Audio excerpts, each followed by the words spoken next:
There's this frustration that naturally comes when you realize that you've spent 3 years with a new person, only to find out you're actually having the exact same arguments you had with your ex.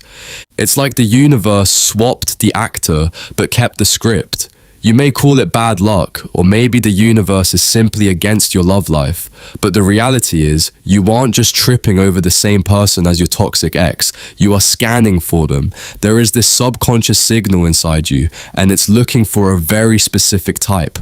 If someone feels too healthy, you mark them as boring. If they feel too stable, you mark them as no chemistry. But the moment someone enters the room carrying the same emotional sharp edges as your ex, your brain lights up like a Christmas tree. You call it a spark. Psychologists call it a familiarity trap. Today we're going to look at why your brain actually prefers a familiar hell over an unfamiliar heaven. Let's get right into it. We like to think of dating as a conscious choice. We think we're looking at resumes, checking for red flags, and making logical decisions. But Dr. Harville Hendrix, a pioneer in relationship therapy, calls it Imago Theory. The idea is that your subconscious mind has a composite image of the people who raised you, not just their good traits, but their most painful ones. If your father was distant or your mother was hypercritical, your brain didn't just record that as bad, it was recorded as what love looks like. So, when you go out into the world as an adult, you aren't looking for someone who treats you well. You're looking for someone who treats you in a way that feels homey. If home was a place where you had to earn affection or walk on eggshells, then a partner who gives affection freely feels fake to you. You don't trust it. You are literally looking for someone to recreate the original wound so that this time, finally, you can win and heal it. This isn't just some psychology I created. There are data that backs this up. A study published in the journal Proceedings of the National Academy of Sciences analyzed the personality traits of people's current and former partners. They found an unusual level of consistency. Even when people swore they were looking for something different, they ended up with partners whose personality profiles were almost identical to their exes. That's because we are creatures of habit, but specifically, we are creatures of emotional habit. According to research on attachment theory originally developed by John Bowlby, about 50% of the population has a secure attachment. The other 50% are split between anxious and avoidant. This is where the pattern gets toxic. Anxious people and avoidant people are like magnets. The anxious person needs closeness to feel safe. The avoidant person needs distance to feel safe. It's a perfect self-sustaining loop of misery. The more the anxious person pursues, the more the avoidant person runs. The more the avoidant runs, the more the anxious person panics. Statistically, if you've had 2 toxic relationships in a row, the probability that the third one will follow the same pattern is over 70% unless you actively intervene in your own internal operating system. Let's look at why it's so hard to leave these patterns. It's not because you're weak, it's because your brain is literally on drugs. There's a famous concept in behavioral psychology called intermittent reinforcement. B.F. Skinner discovered this with pigeons, but it explains your toxic ex perfectly. Now imagine a pigeon is in a cage with a button. In the first scenario, every time the pigeon hits the button, it gets a seed. The pigeon stays calm. It eats when it's hungry. It's a predictable, healthy relationship. In another scenario, the pigeon hits the button and nothing happens. It hits it again. Nothing. It hits it 50 times. Then suddenly 3 seeds come out. Then it hits it another 100 times and 1 seed comes out. The result of these 2 scenarios is that the pigeon in the second scenario became obsessed. It will stay at that button, peck until its beak bleeds, and ignore everything else. This is called a variable ratio schedule. Putting this example in the context of a toxic relationship, this is the hot and cold behavior. One day they are obsessed with you, giving you the seed, and for the next 3 weeks they are cold and distant, giving you no seed. Your brain becomes addicted to the possibility of the reward. It is that high you feel when they finally text you back after ignoring you for 2 days. That isn't love. That is a spike of dopamine caused by the relief of the withdrawal ending. This is why healthy people feel boring to you. They give you the seed every time. There's no mystery. no high, no withdrawal, and to a brain wired for the chase, that feels like no chemistry. This sounds backwards, but for many of us, pain is safe because it's predictable. If you grew up in a household where you never knew which version of a parent you were going to get, you became an expert at reading the room. You learned how to scan faces, how to tone down your personality, and how to fix things. Being in a toxic relationship feels safe to your subconscious because you already know the rules of that game. You know how to be the fixer. If you were to date someone truly healthy, you wouldn't know what to do. You'd have to just be. You wouldn't have to perform. You wouldn't have to earn love. And that lack of performance feels like a lack of control. To your brain, the chaos of a toxic partner is a known quantity, and the peace of a healthy partner is a terrifying unknown. We also need to talk about the roles we played as kids, because you are likely still playing that role today as an adult. Here's what I mean. In family systems therapy, there's a concept called parentification. This happens when the roles are flipped. Maybe your parents were emotionally immature, struggling with addiction, or just overwhelmed by their own trauma. As a child, you subconsciously realized that for the ship to stay afloat, you had to step up. You became the mediator, the one who stopped the fights, or the hero, the one who got straight A's so mom would finally smile. Or the lost child, the one who stayed quiet and invisible so you wouldn't be one more problem for them to deal with. Here is the kicker. You didn't leave those roles at your childhood home. You brought them into your bedroom and your dinner dates. If you were the mediator at age 7, you are now the adult who is dating someone broken because you think it's your job to keep them stable. You aren't looking for a partner, you're looking for a project. You feel a spark with people who have high intensity problems because without a problem to solve, you don't actually know who you are. You feel useless in a relationship where you aren't needed as a 24/7 emotional technician. Sigmund Freud, love him or hate him, coined a term that explains almost every toxic cycle. Repetition, compulsion. It's the human urge to repeat a traumatic event over and over again. Now, why on earth would we do that? It's because the brain wants a redo. Imagine you're a kid and you couldn't get your father to notice you. That is a massive unfinished piece of emotional business. So, as an adult, you find a man who is exactly like your father, cold, distant, and preoccupied.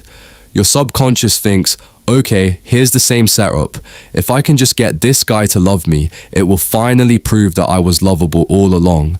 I will finally heal the original wound from 20 years ago. But it never works. You're trying to get water from a dry well. You're choosing people who cannot give you what you need, specifically because they represent the person who didn't give you what you need. You are stuck in a loop of trying to win a game that was rigged from the start. There's another study by Dr. Robert Glover, author of No More Mr. Nice Guy, that identifies a specific pattern in people who attract toxic partners. He calls it the secret contract. Many people who feel they are too nice are actually operating on a hidden agenda. Their internal script says, if I am a perfect partner, if I never complain, and if I meet all your needs before you even ask, then you will never leave me. When the toxic partner does treat them poorly or leaves, the nice person feels victimized. But the psychological truth is that being too nice is often a form of manipulation through caretaking. You are trying to buy security with niceness. Toxic people love nice people because toxic people have no boundaries, and nice people are terrified of settling with them. It's an ecosystem. The taker finds the overgiver, and they lock into a dance where both people are actually avoiding their own internal shadows. Let's look at the term everyone uses but few understand, the trauma bond. This was originally studied by Dr. Patrick Carnes. He found that when you go through cycles of extreme highs, love bombing, and extreme lows, devaluation, your brain creates a bond that is actually stronger than a healthy one. Think of it like this. If you go on a hike and it's a nice, easy walk, you'll remember it as a good day. But if you go on a hike, get lost in a storm, almost fall off a cliff and barely survive, you will feel an intense connection to the person you were with. Your brain confuses survival adrenaline with intimacy. In a toxic relationship, the storm represents the constant fighting, the gaslighting, and the breakups. When you finally make up, that surge of relief is so powerful that it feels like soulmate energy. It isn't. It's just your nervous system coming down from a state of high alert. You are bonded by the trauma, not the love. According to statistics from the National Domestic Violence Hotline, it takes an average of 7 attempts for a victim to leave an abusive relationship for good. Why? Because the trauma bond acts like a physical addiction. Withdrawing from a toxic partner causes the same physical symptoms as withdrawing from an opioid: tremors, insomnia, heart palpitations, and extreme anxiety. We also have to look at the voice in your head. Most of the time, the reason we accept toxic treatment from others is that it matches the way we talk to ourselves. If your internalized critic, a concept studied extensively by Dr. Ariel Schwartz, is constantly telling you that you're too much, not enough, or hard to love, then when a partner says those things to you, it doesn't sound like a red flag. It sounds like the truth. We don't accept the love we think we deserve. We accept the love that matches our self-image. If you feel like a broken person, you will naturally gravitate towards someone who treats you like you're broken. We need to have an honest conversation about the savior complex. A lot of people in toxic cycles identify as healers or fixers. They say things like, "I just see their potential," or "They've had such a hard life, they just need someone to show them real love." If that sounds like you, I want you to listen closely. Dr. Melody Beattie, who basically wrote the Bible on this in her book Codependent No More, explains that fixing other people is a way to avoid fixing yourself. As long as your partner is the one with the big problems, then the focus of the relationship will always be on them. They might make you feel superior, needed, and occupied, but the reality is you are so busy managing their inconsistency that you never have to look at your own emptiness or your own fear of being alone. You aren't saving them. You are using their dysfunction to give your life a sense of purpose. And the tragedy is, if they actually got healthy, you'd probably leave them because you wouldn't know how to relate to a partner who doesn't have a broken wing. If you spend some time on social media, you'll see people talking about how empaths are the natural prey of narcissists. While there is some truth to personalities with high empathy attracting people with low empathy, this narrative can be dangerous. It turns you into a helpless victim and them into a supernatural monster. In clinical terms, specifically in self-psychology developed by Heinz Kohut, we look at this as a lock and key fit. A person with narcissistic traits has an empty self.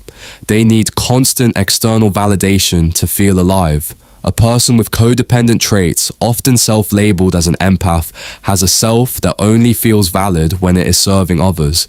It's not a predator versus prey relationship, it's a collusion. You are both using each other to fill a hole that was left in childhood. Dr. Robert Sapolsky, a neurobiologist at Stanford, has done extensive work on the effects of chronic stress. When you are in a will they, won't they relationship, your body is constantly pumping out cortisol. In small doses, cortisol helps you survive. In chronic doses, it becomes a neurotoxin. Number 1. The amygdala. This is your brain's smoke detector. In the wrong relationship, your amygdala becomes hyperreactive. You start living in a state of high alert. This is why you jump when your phone rings, or why you feel a pit in your stomach when your partner's tone of voice changes slightly. Number 2. The hippocampus. This part of your brain is responsible for memory and emotional regulation. Studies show that long-term exposure to toxic stress can actually shrink the hippocampus. This is why people in toxic relationships often experience brain fog. You can't remember details of arguments, you feel confused, and you lose track of your own reality. Number 3. The prefrontal cortex. This is the CEO of your brain. It handles logic and decision-making. High cortisol levels offline the prefrontal cortex.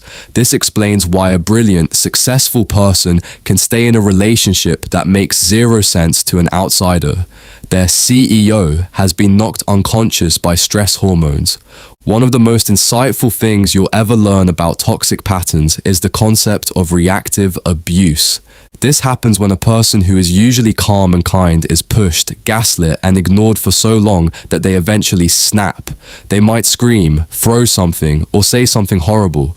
The toxic partner then points at that moment and says, "See, you're the toxic one. You're the one with the problem." You start to gaslight yourself. You think, maybe it is me. Maybe I'm the difficult one. You have to understand that your reaction to being mistreated is not the same thing as being toxic. It's a sign that your nervous system is at a breaking point. It's your body's way of saying, I cannot survive in this environment anymore. Please, listen to it. There's another psychological principle called the sunk cost fallacy. It's the tendency to continue an endeavor once an investment in money, effort, or time has been made. In relationships, we think, I've already given them 4 years. I can't leave now, or those 4 years were a waste. But in reality, those 4 years are gone regardless. The question isn't whether you wasted time. The question is whether you want to waste the next 4 years too. If you've ever tried to leave a toxic cycle, you know that the first 48 hours and even the first 30 days don't feel like freedom. They feel like a nightmare. You might feel a literal ache in your chest, shaking hands, and an obsessive need to check their Instagram just one more time. There is a biological reason for this. Dr. Helen Fisher, a biological anthropologist, conducted fMRI studies on people who had just been rejected or had left an intense, high-conflict relationship. She found that the brain activity in these people was identical to that of a person withdrawing from cocaine. When you leave, your brain is screaming for a hit of that intermittent dopamine we talked about earlier. This is the stage where most people fall. They mistake this physical withdrawal for true love. They think, if it hurts this much to be away from them, they must be the one. No, it just means you are addicted. Understanding that your longing is actually a chemical craving changes everything. You aren't mourning a soulmate, you are detoxing a chemical. You have to treat yourself like an addict in recovery. That means no contact isn't just a suggestion, it's a medical necessity. Every time you check in on them, you're taking a tiny hit of the drug and you reset your detox clock back to 0. Once the initial panic of the breakup fades, you hit a stage I call the void. This is the silence that follows. For years, your life was defined by the storm. You were always fighting, always making up, always analyzing. Now, there's just nothing. And for a survivor of toxic patterns, peace feels like boredom. This is the danger zone. Many people return to toxic partners during the void simply because they can't handle the quiet. They would rather have the familiar pain of a fight than the terrifying emptiness of being alone with their own thoughts.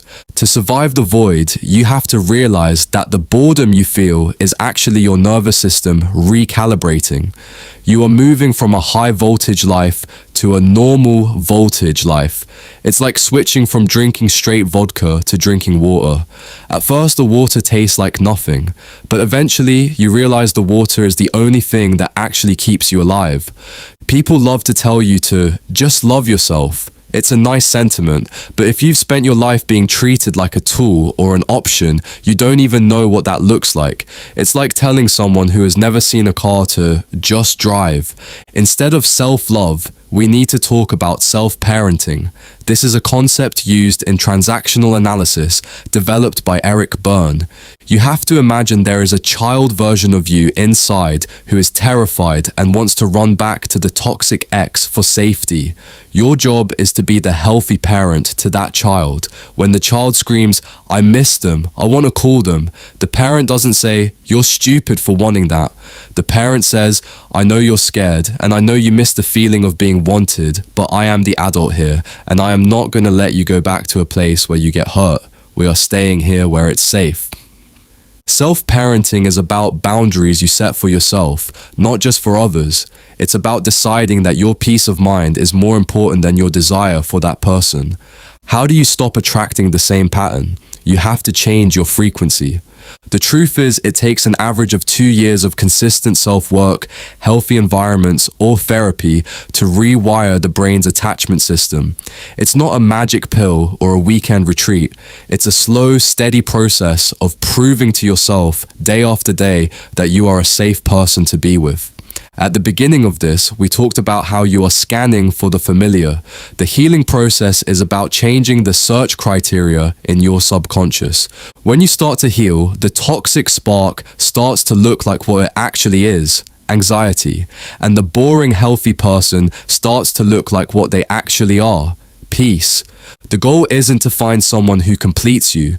The goal is to build a life that is so full, so respected, and so grounded that anyone who enters it has to match that energy, or they simply won't fit. You stop being a project for others to fix, and you stop being a savior for others to lean on. It's a long walk out of the woods, but for the first time in your life, you're walking in the right direction. Thanks for staying till the end. If you enjoy exploring the psychology behind relationships and human behavior, hit the subscribe button below, because understanding these patterns can change the way you see people and protect you from the wrong ones. I'll see you in the next one.